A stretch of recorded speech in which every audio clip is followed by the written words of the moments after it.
यहाँहरू सबैलाई नमस्ते।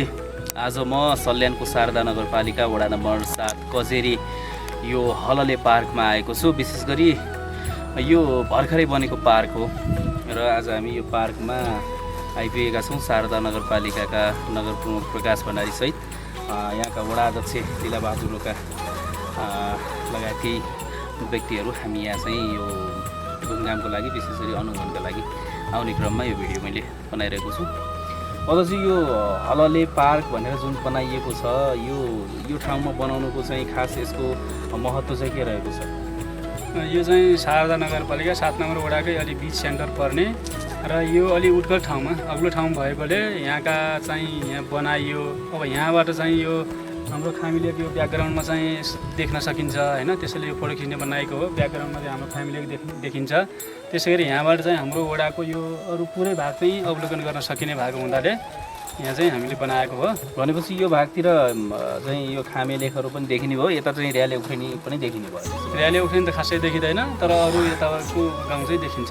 यो हलले भनेर चाहिँ किन भनिएको? यसको पुरानो नाम नै हलले भन्ने हो? यो पुरानो नाम नै हलले भन्ने थियो, त्यही नामबाट चाहिँ हामीले यो पार्क चाहिँ निर्माण गऱ्यौँ, नामकरण गरियो। र यो विशेष गरी गर्मी समयमा चिसो हावा खानको लागि प्रकृतिसँग रमाउनको लागि यो पार्क चाहिँ एकदमै राम्रो प्राकृतिक दृश्य अवलोकन पनि गर्न मिल्ने ठाउँमा बनेको रहेछ।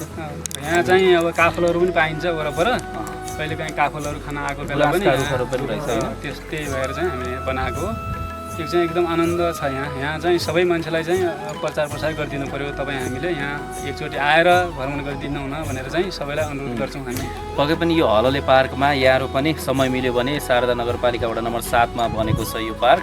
रामेखोला राप्ती राजमार्ग अन्तर्गत रामेखोला जुन सडकले छोएको भाग छ, रामेखोलाबाट तपाईँ अगाडि बढ्नुभयो भने करिब आधा घन्टा 9 किलोमिटर छ। 9 किलोमिटर आधा घन्टा जतिमा यहाँ आउन सकिन्छ।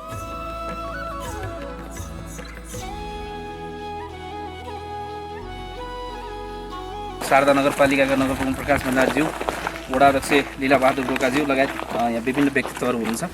यो मैले वडा अध्यक्षज्यूसँग चाहिँ कुरा गरिसकेँ। यो पार्कमा आउँदाखेरि कस्तो लाग्यो तपाईँलाई?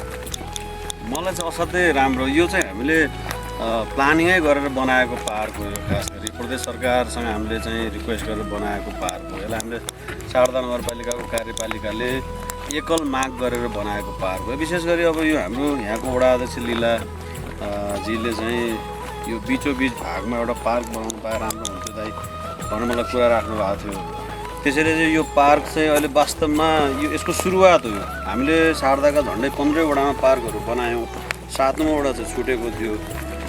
यो पार्क त असाध्यै मनोरम छ। अहिले चाहिँ यहाँ चाहिँ तल चाहिँ गर्मी महसुस भइरहेको थियो, अहिले त एकदम जाडो जस्तो टाइपको भइरहेछ। अब माथि हुस्सु लागिरहेछ मजाले होइन। यो त बडा गजब छ। म त यहाँ शारदा नगरपालिकाको सबै नागरिकहरूलाई शनिबार आइतबार फुर्सदको दिनमा चाहिँ एक दिन यसो आउनुहोस्। यहाँ अलिकति अहिले पानीको समस्या छ, पानी चाहिँ बोकेर आउनुपर्छ, तर निकट भविष्यमा पानीको पनि हामीले समाधान गर्दैछौँ। यसलाई अझ हामी परिष्कृत रूपमा चाहिँ यसलाई सुन्दर बनाउने प्रयास गर्छौँ। भाइ अब म सबै शारदा नगरवासीहरूलाई मेरो अनुरोध छ, एकपटक चाहिँ यो कजेरीको डाँडामा रहेको हलले पार्कमा सबैजना आएर चाहिँ मनोरञ्जन गरिदिनुलाई म अनुरोध गर्न चाहन्छु। अब यो चाहिँ स्पटले म्याटर गर्छ, खुसी सानो कुरामा हुन्छ। तपाईँहरू चाहिँ हलले डाँडामा आएर एकपटक आफ्नो खुसी चाहिँ भइदिनुको लागि म अनुरोध गर्न चाहन्छु र सबै एकपटक चाहिँ हलले पार्कमा आउनुहोस्। यहाँ कुनै दुविधा भयो भने चाहिँ हाम्रो वडा अध्यक्षज्यू हुनुहुन्छ लीला बहादुर रोका, उहाँले सहजीकरण गर्नुहुन्छ। र लोकेसन इन्फर्मेसनको सवालमा चाहिँ अहिले केही महिना चाहिँ तपाईँहरू नआउनुहोस्, किनभने बर्खा पनि लागेको छ। हामीले बाटो पनि पिच गरिरहेका छौँ। यो बर्खा सिद्धिने बित्तिकै एकपटक चाहिँ यहाँहरू यहाँ यो हलले पार्कमा आउनुभयो हुन्छ। हस्, धन्यवाद।